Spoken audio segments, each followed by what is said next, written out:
Hello, everyone, and welcome to In the Hot Seat. So today's episode is going to be just a little bit different because you might be logging on, and if you're a follower of the show, you're going to see three familiar faces of those who host previous or episodes of In the Hot Seat. But what you might not know is these faces actually do a lot of research and have a lot of industry knowledge in some specific areas. So what better way to bring some of that information to the forefront and put our very own Michael Fawcett and Pete Smith in the hot seat today to talk about AI and the role of the salesperson or the sales department or the sales movement, right? Maybe we'll just go that route.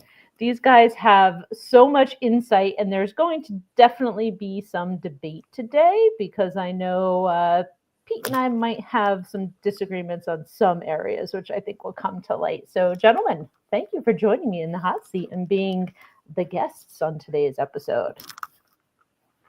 It's good to know it wasn't that we just couldn't find a guest. Come on, you're not supposed to say that. I'm just saying. No, I like being the guest. It's fine. I like putting you in the hot seat every now and then. Come on, you are a wealth No, of it's knowledge. fair. We have turned the mic around a few times, so that's fine. I get it. We have, and you guys, I mean, I love it, right? While we host these podcasts every week, I think there's also, we're always bringing guests on, but the hosts of this show have so much knowledge, and I love the fact that we're going to get to spotlight that today. So without further ado, Pete, you want to say anything before I flip over to the slides? No? All right. I'm afraid to start disagreeing with you right off the bat. See if we can't get 5 minutes into this. Oh, come on. You usually disagree with me within like 30 seconds. Yeah, but this is public. And recorded. So oh boy. For posterity. Yeah. Get my HR department on the phone here. I know. Actually, yeah, that should be a disclaimer. This is recorded for public consumption. So, Pete, you put together a series of slides with Michael, right? Because one of the things we were talking about as we were thinking about potential show topics is AI and its role and what it is or is not doing, maybe in the sales side of the house. And we've had some pretty interesting discussions. And then, Michael, you put together some research and you've been blogging about this topic. And obviously, let's just dive right in because I think there's a lot to cover here and a lot of debate to potentially have. Just I'll let Michael expand on that in a second. I just want to put out there that I think it's important to sort of keep in the back of your mind sort of the role of complexity. How complex is a sale? And I think when we talk about AI, there's a clear fit with when you have data that's digital and you understand what it is and you have a simple process, then AI fits in there really well. I mean, AI and statistics are the same thing. If you don't have data, you can't do the statistics. And if that data has a lot of sort of noise in it or a lot of ambiguity or there's a lot of stakeholders and there's a lot of sort of differing opinions, then that's a level of complexity that where humans are going to be in the loop at a minimum for a long time.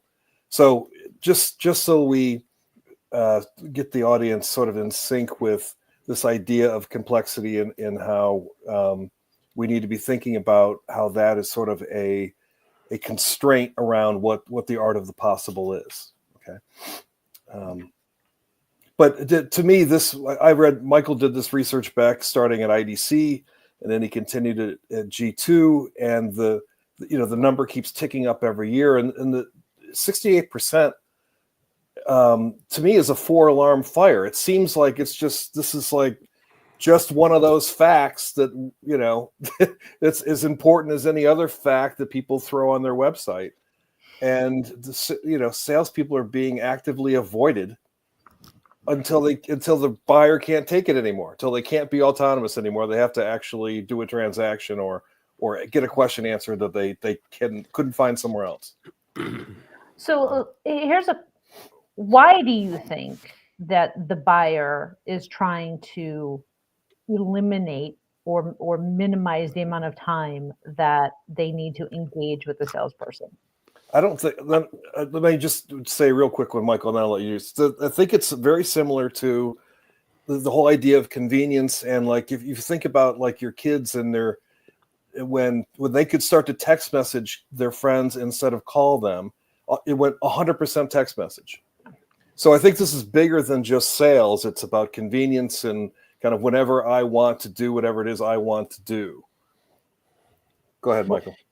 So if you if you look at the whole survey and what I did, when I first did this at IDC, actually it was a project for Salesforce that I got interested in after that, and so I repeated it every year for many years actually, and they still do it at G2. But if you dig underneath this, so this question, the way it's worded, bad, seriously bad, right?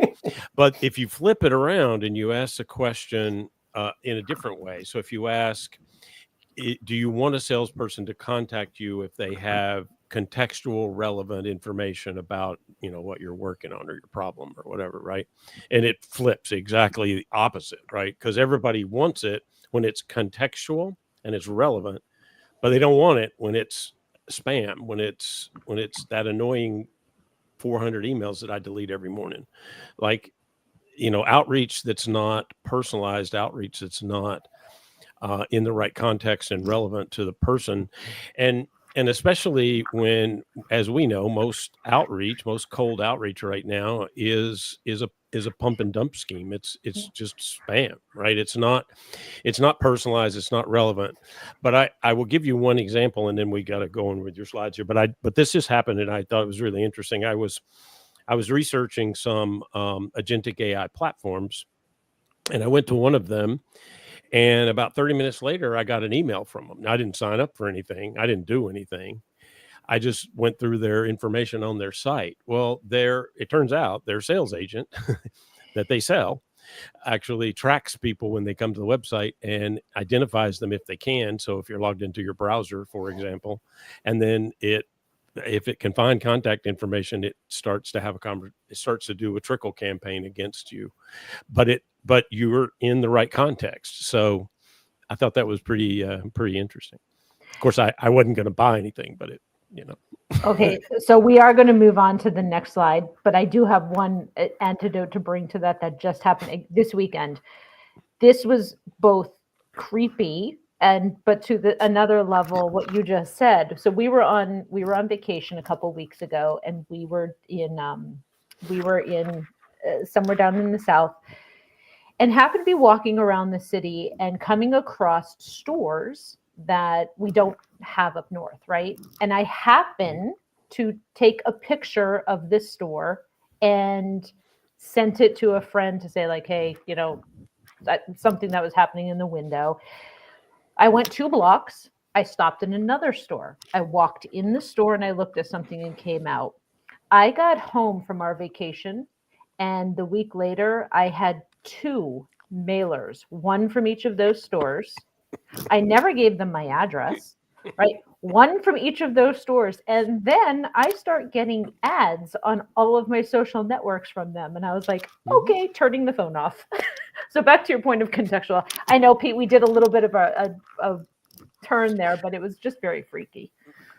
It's very freaky. Jump into the chickens, Pete, though, because that's a fun part. Well, you said run a campaign against me a minute ago, and so that's kind of in my mind, this is one of the problems with enterprise sales in general, and what helps explain this number here is that it's sales, historically has been a sort of a very inwardly focused thing, and the sales technology has been very inwardly focused. So what can we do to trick somebody into buying something, as opposed to think in terms of how the buyer thinks about what they're trying to achieve, which is, we're going to get to this in a second. But it's adversarial, the current kind of paradigm that most salespeople and sales systems exist in, as opposed to being cooperative or collaborative or customer first. So it's always technology first. It's an AI first, this and a blah, blah, blah. It's never customer first in any sort of real organizational way. Somebody might say it somewhere in some department, but they're a lonely voice in a world that's very activity driven and, numbers driven and what have you done for me lately? And we're going to fire you if you don't get it done. So anyway, I think that sort of culture that has evolved. I've watched it evolve over the last 30 years from not that to what it currently is. And now salespeople are being avoided by customers at an alarmingly high rate, and it's increasing every year. Yeah. But again, contextual and relevant. That's the thing. And part of the technology that we can talk about it later as we go through this helps solve some of that and make it contextual and relevant when you do the outreach. So that's, to me, that's one of the biggest keys. But anyway, go ahead with your. You're totally right. Oh, and you've already started planting the seed, Michael, for marketing and sales. Mm-hmm. Go ahead, Pete. GTM. Go ahead, Pete. So, one of the things that's become out, we've given back to the internally focused sort of buyer or sales process. That's what sales land is all of the piece parts, the stages of a sales campaign. And if you're not getting called in until the very end of that sales campaign, from your perspective, that's, the buyer is already some other place on this map than you are. Then obviously there's going to be this big gap. And I can say one of the things that I've talked about for years and had issues with, and both of you have heard me say this before, but the fact that I hate the idea of mapping a journey, right? Because that's the problem. You're doing a static map inside your own company that's going to be followed by whom? Well, no one, because you didn't tell the customer he's supposed to go that way, and they're not gonna. So we have all this technology, all these other things that are coming together, but right now the baseline of what we're trying to do is based on a broken paradigm. Exactly. And back to my previous comment about it's not just one buyer. Like I think in my previous comments about complexity, now we have 7 to 9 stakeholders that are involved in every decision. So it's whatever disconnect there was against, or compared to one buyer times 7 to 9 possible Venn diagrams of what these people care about and what their priorities are. And I think one other big change that we've seen more of, and we're seeing a lot more of it this year, is the procurement or CFO being brought into the process so much earlier, which when you're talking about enterprise sales, right, that's before you were able to have several meetings that would help get more stakeholders on board with justification for the solution to help be advocate internally. I've been on some calls where procurement and CFO were on the second call, right? So you haven't established that relationship yet with the prospect to get to provide enough context and build these internal advocates or champions. So the dynamic of that, I think, has changed pretty significantly as well. You need to come in there with really clear ROI demonstration, which you should be doing out of the gates anyway. But the ROI discussion, I guess, comes to light a lot earlier in the process now. So that's a great example of where my head is at in terms of like, how does the sales rep solve the problem of the dynamic not being what they expect? It's not this linear thing, and I'm not supposed to get to the CFO for 3 months, and I would have gotten all this information already and been in a position to make a good argument. How do you deal with the fact that you're sort of hyper skipping, or whatever the term is, at the behest of the customer? Oh, no, we're here. We're not wherever it is you wanted to be. I just thought of something, Pete. For your next one, you have to update this image. It should be a chutes and ladders board, right? With the ladders that go up in the different paths. Yeah, that is a better metaphor than sales land. That it definitely is. Yeah, but I bought the rights to this one. I have the ones that I used to use, but of course I didn't have the rights to them, so I won't show it. But it's Family Circus, and there's this great cartoon that they did where they tell the son to go next door and borrow some sugar, and it shows his path from the kitchen to the other kitchen and back. Except it's not linear in any way, right? It's Right. swing in the swing, go down the slide, climb the monkey bars, go or get up in the treehouse. Yeah. And that's exactly what it's like, right? Because you don't have control over it. Right. And the other thing I would say, and this is, we'll get into this more of it, AI actually can help with a lot of what you're talking about when you talk about complexity. And I know we won't probably agree on this Yeah. one at first, but it's the only way. And then the other thing I would say is that part of the problem has been the explosion of sales technology over the last 15 years is all based on the old sales paradigm. So what did we do? We created tools that made you efficiently do more of the thing that's not working. Exactly. We're just paving Which the cow doesn't seem path. like the right approach to me, but what do I know? Right. Well, and I'll put the word efficiently in quotes because some of them really make it more inefficient. But Well, that could be an argument too, I suppose. But anyway, go ahead. Okay, so I love this skit on Saturday Night Live. They've done a few versions of it where these two characters cover women's sporting events, and there's all these interesting commercials that they have for sponsors, and that's what Pete Twinkle does normally. He reads the commercials, and Greg Stink is the color commentator, and he's the most clueless, unqualified person ever. So I just thought it would be fun to sort of make this little argument about it just seems like one of my problems with the technology industry is that it's more of a performative art as opposed to a transformative one. So hey, look what I can do. Here's the silver bullet. Here's the shiny object. Let's see what we can apply it to, as opposed to why does the customer not want you in the meeting or any meeting until they've already decided to buy. If that's the 4-alarm fire, then that's the thing that we ought to be solving for, not what else can technology do. So anyway, go back up for 1 second. So Greg, here's my problem. Prospects don't want to talk to salespeople until they've already decided what they want to buy. What should we do? And then Greg, you have to imagine just the blankest look.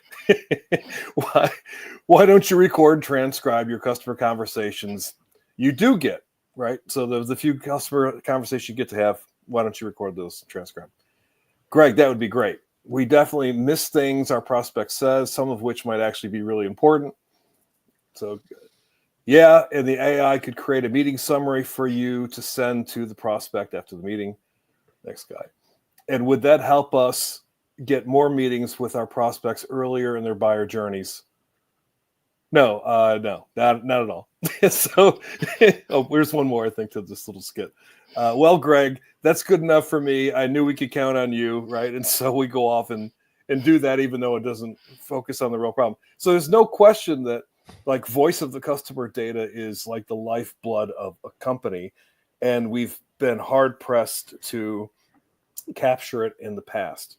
And so if you're in an industry that allows recording and transcription, then I think that's a huge value add. Does it have any connection to why it is they didn't want to meet with you beforehand? Probably not. They probably weren't avoiding you because they didn't get meeting recaps of the meetings they didn't want with you to begin with, right? So it's not that this isn't valuable in some way, but is it a must-have for the root problem of the 4-alarm fire, right? And so that's where my problem is always that the tail is wagging the dog in the technology industry, as opposed to, how do we create a better relationship between buyers and sellers, where the seller is not only allowed in the room, but is invaluable again, right? So, question on that statement. Do you believe that the technology is truly lagging and behind, or do you question, is the technology there, but we are just not utilizing it in the right way? I think that the technology is not there because companies have not defined the problem correctly. One of my favorite Einstein quotes is that if you can't explain something simply, you don't understand it well enough. Yeah. There's in sales, there's this Dunning-Kruger thing that is pervasive, which is when I don't know what I don't know, I don't have enough experience to be really skilled at something, I overestimate how good I am at something. And so salespeople are always, arms crossed on any new thing that sales enablement brings to them because they think they don't need it. But that's really only part of the situation. I think a lot of the technology has been used against salespeople. So they're reluctant to put good data into the thing. And so they've just been trained for the last 20 years that, I'm going to put data into the system and I'm going to get whacked on the nose with a newspaper. And so they decide that they don't want to put data in there, or they don't want to put the right data in there because they think they'll get their quota raised, or too much executive input, or whatever. There's 20 or 30 reasons why they could, choose to misrepresent any of that data. So, I mean, CRM is famous for having data quality problems, data sparseness problems, et cetera, et cetera. And so the industries, the technology providers' answer to that is, well, we'll just increase the amount of surveillance and we'll do that part of it for you so that you don't have to spend time doing the thing you're not doing anyway. But we get our data. And then, the newspaper just gets bigger and heavier and more uncomfortable. But again, it's like any new technology. You can use it for good or evil, right? And there's plenty of people that use it for both. And if you've got a sales organization that doesn't put the customer first, and you're just looking to weed out the bad salespeople, even though they were successful in the previous job that they were in and the previous job before that, but they're not successful in your environment, it must be a salesperson's fault.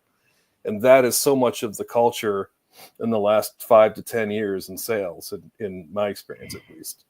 Well, I'll jump in and say this is where, and I know you're coming at this from the sales side, but to me, customer first is, that is the foundation for everyone in every department. And when we start talking about, it should be for everyone, right? So if your marketing and your customer success and your product teams do not have a customer first mentality, then sales customer first mentality is only going to take that conversation so far, right? It's only going to solve one piece of the puzzle.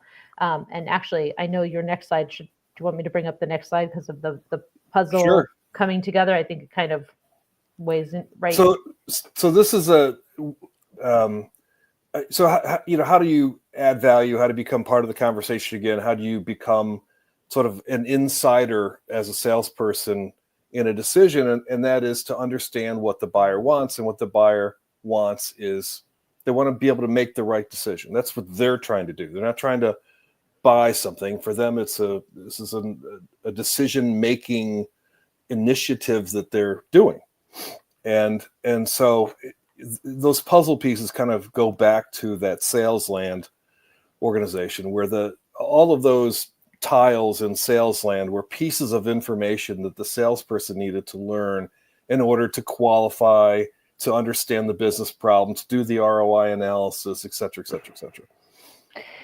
But for a decision, it's especially a very complex decision. It's like the story of the blind men with the elephant. But again, it's pieces of information that make it either an elephant or a rhinoceros or this or that. It's the information, connects to the thing in a very specific way, which is what Michael was talking about in terms of contextualizing information. That's what he means by contextualization, is for this use case in this industry, for this customer, for this product set. These are the things that are important, as opposed to change any one of those variables, and any of these puzzle pieces could wind you up with a different end state, a different animal. Well, and I think a lot of what you just mentioned, in my eyes, resides maybe a little further upstream with the marketing team, right? And this is where I see that line almost dissolving between marketing and sales, and it's a joint effort. And I do think a lot of the technologies and a lot of the demand from the customer today is forcing us internally as companies to break down those silos. Don't get me wrong, there are still places, right, where sales exists very clearly and marketing exists very clearly, and you kind of throw something over the fence, right? And I think what we're seeing now is this understanding, exactly like you said. There's so much stuff happening up front, and the person responsible for closing that sale in the end. And I'm trying to be very mindful of how I say this, because to me, I feel like everybody involved in this process is sales.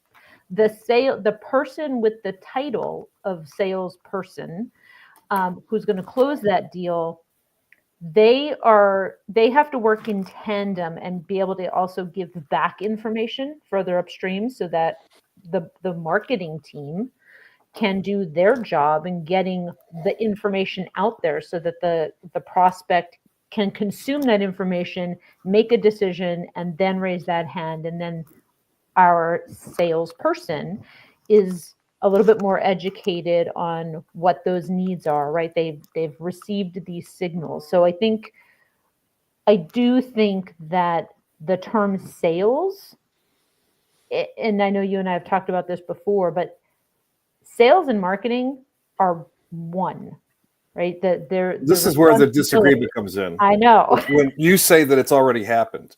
Mm-hmm. So they ought to be one, given this new environment, I think is a more precise way of, that's where I'll agree with you. Okay. Not that it's already there, because I don't think that it is. And Michael does a great job of all his stuff of talking about how, well, I'll just let you speak to it, Michael, rather than tell your story. Well, no, but what I was going to say, though, was that, you're correct. We're in transition, and an awful lot of marketing and salespeople wouldn't agree with what you just said, Jody. But the reality of it is, if you take a step back, and we were talking about journeys and journey mapping, and then you mentioned the AI technologies, if you start to think about what that means in a journey context, what it means is that we can build a system that interacted in a predictive way, not a reactive way, to what the prospect or buyer is doing.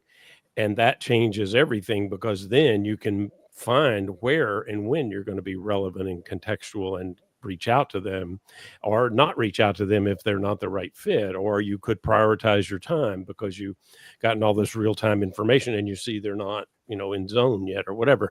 But my point is that ties everything together if it's in an interactive, dynamic, AI-driven journey mapping system, if we still want to call it mapping. I'm not sure that's the right word, but it turns it into a dynamic situation where everything is connected, because it has to be connected.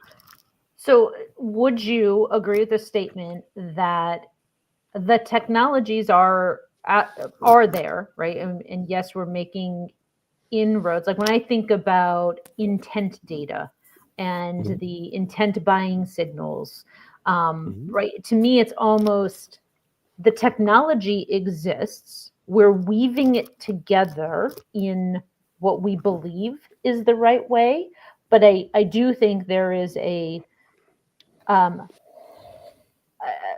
misalignment of perhaps how we're integrating and ingesting the data, how we're thinking about that data as the person, not a machine, the person, and then what I would then do with that data, because data is only as good as data is, right? So if it's not good data, and this is where, when we're talking way earlier in the conversation, you have data that's being ingested automatically.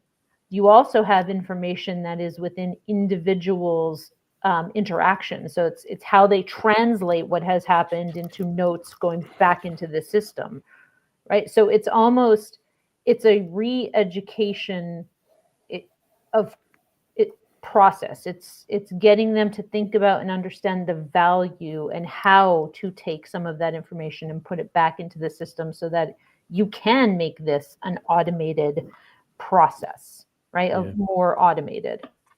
But if you take the capabilities today, and one, for example, we talk about large language models a lot, right? Well, Mhm. there's another type of language model. It's called a large behavioral model.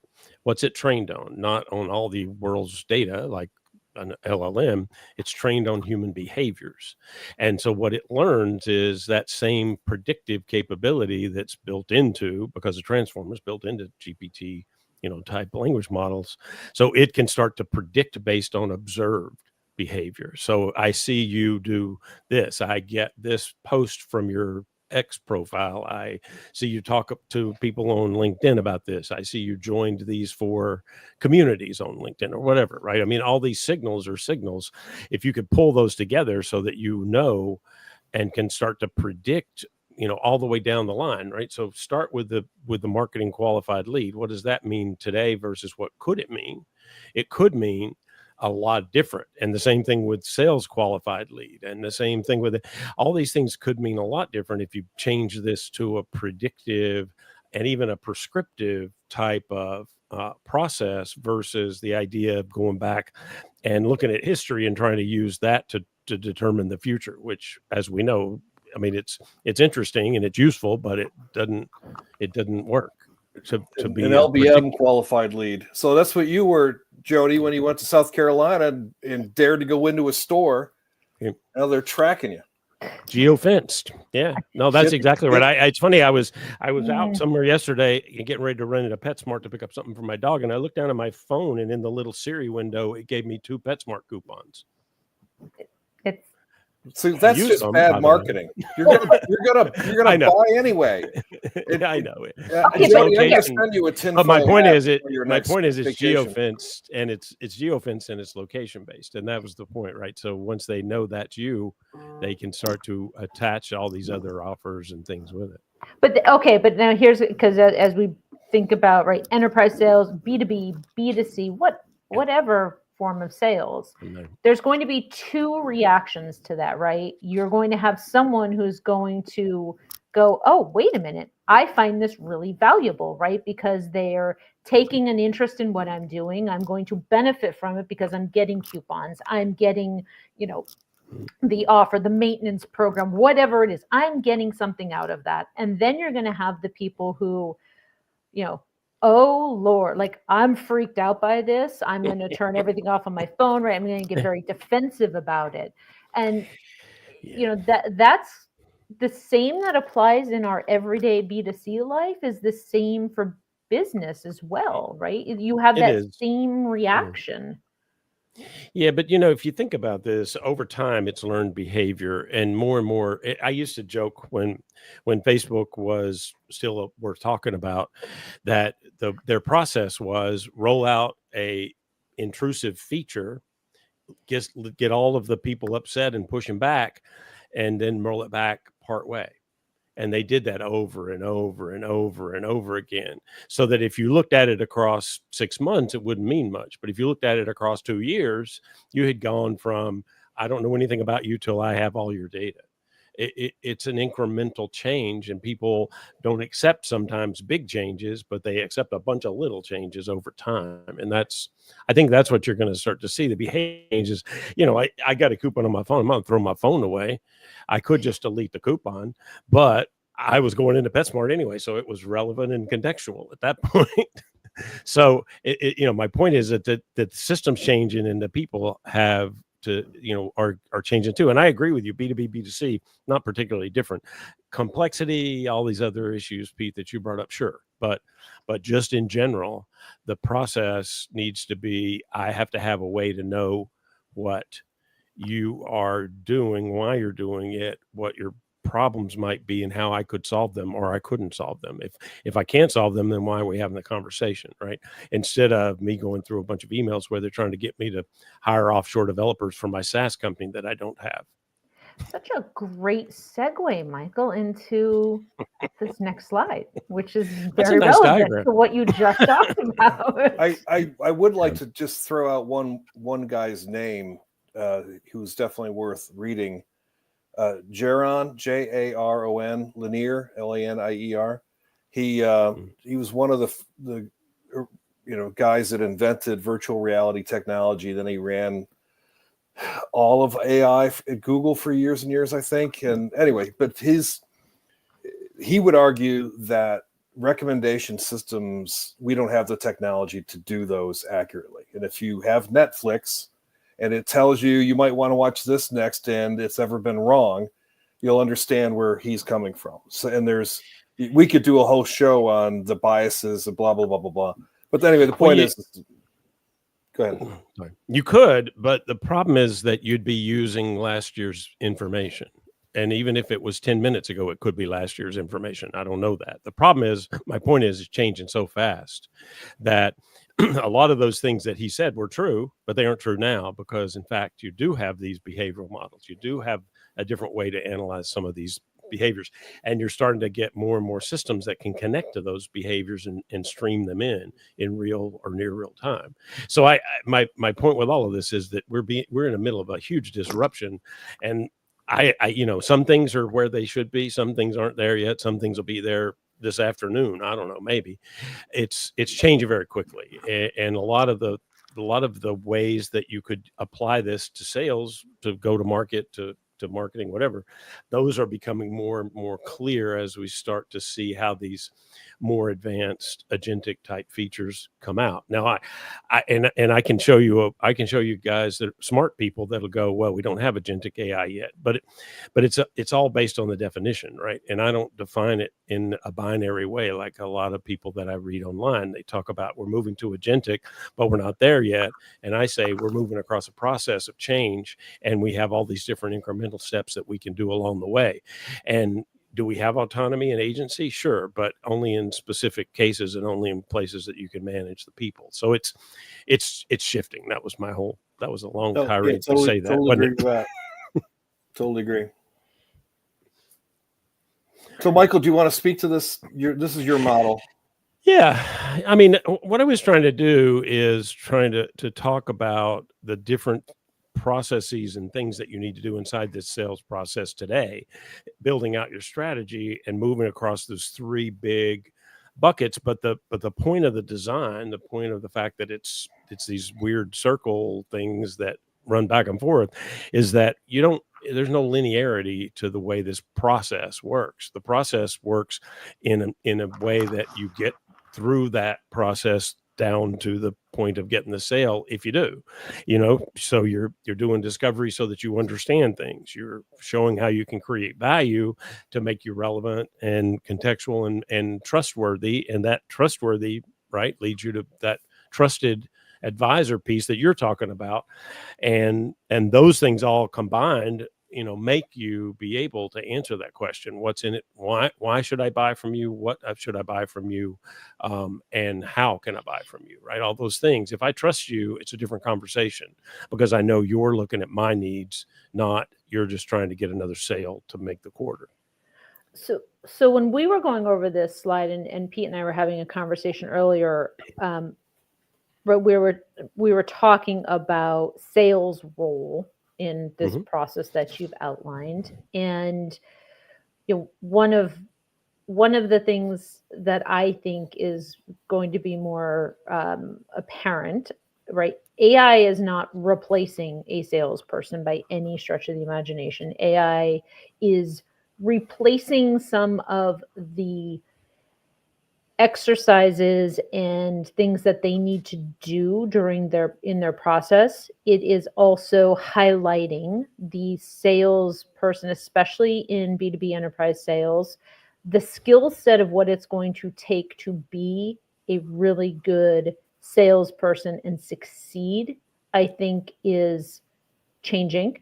I think you have to be more of an investigator, the relationship building, someone who can bring knowledgeable value to the discussion, right? Not a person who is able to get through a first pass meeting and then have to bring their expert in, right? I think that expertise is bubbling up more to that first line sales professional. Would you agree with that, Pete? Well, I would say that AI is definitely going to replace salespeople on the low complexity end of the spectrum. Anything that is a commoditized product can be done better, faster, cheaper with technology today. So that technology, I think, exists. Yes. It does. It It's does. at the higher end is where, you start to go to, well, recommendations really work at this level of complexity when there's 7 different stakeholders, and we've got to come up with an algorithm that says, well, if you're looking at 7 different people, there's a whole other level of dynamics there that the AI absolutely does not cover right now. Yeah, I can't do it today. And you're correct. I mean, in B2B commodity sales, sure, I could automate that process now. But the thing is, it's starting to erode. I start to think about this as if we're building to a place where we have 2 workforces, a digital workforce and a human workforce. And over some period of time, we're working collaboratively with that AI. So I'm not saying that sales agent is going to replace the salesperson today, or at least in a complex sale, they're not. But what they could do, or they could replace the SDRs, because that capability is there already to be able to get to the level of saying, this is something that needs to go to a salesperson and let's set the meeting. That I could automate that. I mean, that exists. But when it gets to the salesperson, and now what we're talking about are assistive technologies right now, right? So I've got an agent that can sit on the salesperson's shoulder and go, that person in the 3rd chair is upset with you. You need to talk more slowly because they clearly don't understand what you just said to them. In other words, it can do, emotions. It can help you navigate situations. And when you get to that, then that recording that we were making for the sake of making a recording actually is useful, because I'm using that for analysis as I'm going through this. And then I can even go back. So it's a big change, and it's a change in progress. But if you start to think of it like a workforce and how those different workers work together, you can kind of start to craft, depending on your specific situation, how do I want to use those agents in the midst of this process? There are lots of things they could do and lots of things they can't do yet. We kind of invented this whole idea of a SDR years ago. And much more recently, we invented this idea of customer success as a separate profession. And I think based on the paper I read of yours, Michael, over the weekend, there's a lot of promise to replace a lot of customer success activities, using AI. Or at least improve them, right? At least improve them greatly. So maybe I don't replace the customer success manager today, but I do have an AI that can tell me when a customer is about to not renew. Exactly. And just the last point, Jody, is that the other part of customer success is in this, this first bubble of Michael's systematized discovery. Yeah. If I don't understand what it is you need to be successful, then I can't bolt it onto the back of a purchase you shouldn't have made to begin with. Right. And that's almost how the model is set up today.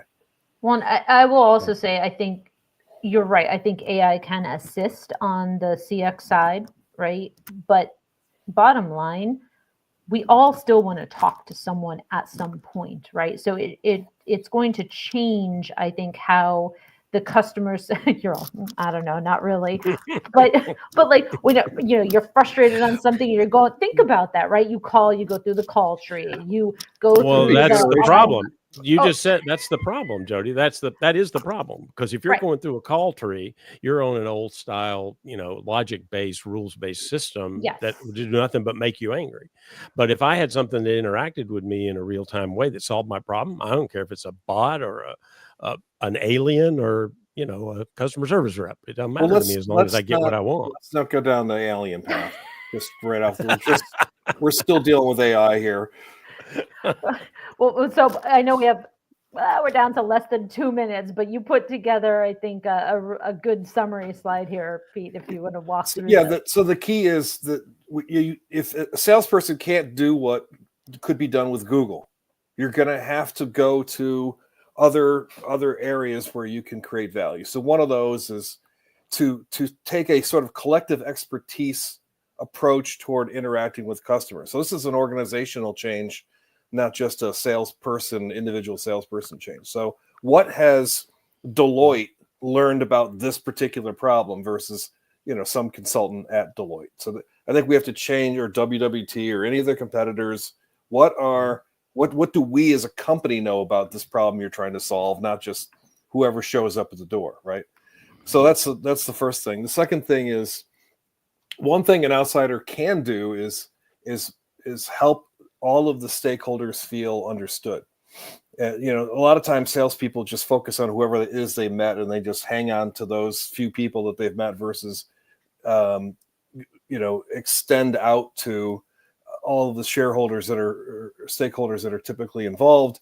And that's where this collective expertise comes in as well. Is if we knew as a company that these 5 personas are always involved, and sometimes these other 2 are, then the sales rep could be actively looking for these other 4 or 5 people and helping to bring them into the conversation more, because internal dynamics is like herding cats, right? If you can do something to make that whole process easier, you're creating a different kind of value for the customer that isn't necessarily tied to your product, right? It's tied to you being a part of this process. And in the same way, to the extent that you can facilitate consensus, any of these strategic decisions are really a network of smaller decisions. How much storage do we need? How fast does this thing need to go? How this, how that? And there could be 50 or 100 of these little sort of foundational decisions that all comprise that elephant of, here's the thing that we're deciding to do. So each one of those little puzzle pieces has to be negotiated so if you can facilitate that between these different stakeholders, you're creating real value.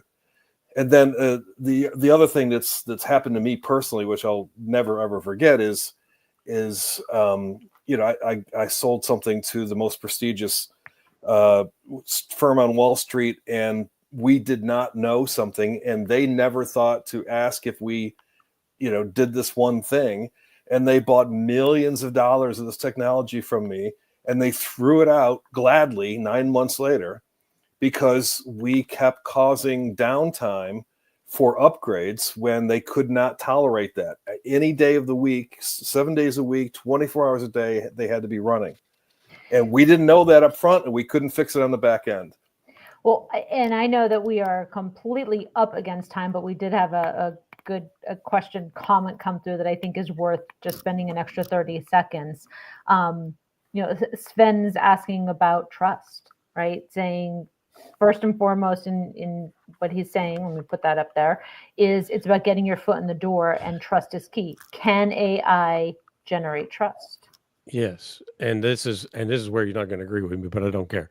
So it's involved in it, and this is the problem. We think of these in binary ways. I'm going to send a bot to do this, and I'm going to send a human to do that. Think of it as a collaborative team. There are things that AI can do today to help you build trust. There are things people do to help you build trust. It's not binary. Trust is absolutely critical. You see, it's a whole section in that diagram, right? But my point is, if you start to build a hybrid workforce, then use the AI for the things that it can do today, and as it grows, it'll do more things, and use people for the things you want them to do. But it's not an either or. So you're ending on a great note, because what you just said is another topic for a future In the Hot Seat episode. We have a guest who I think has done an amazing job thinking about that whole hybrid workplace, and has a great case study. So keep eyes open. Hopefully we'll be able to market that soon. But we are absolutely up against time. Overtime. Thank you so much. We're overtime. Thank you both for being in the hot seat today, and appreciate all of these insights that you've shared. And Michael, thank you for letting us showcase some of the research that you have available out there on the site. Very much appreciate it. For those of you watching the show, if you have what it takes to be in the hot seat, please do not hesitate. Let us know. We'd love to have a conversation with you. And for today, I'm Jody Spencer with Michael Fawcett and Pete Smith. Thank you so much for joining us, and we'll see you again 2 weeks in the hot seat. Have a great day.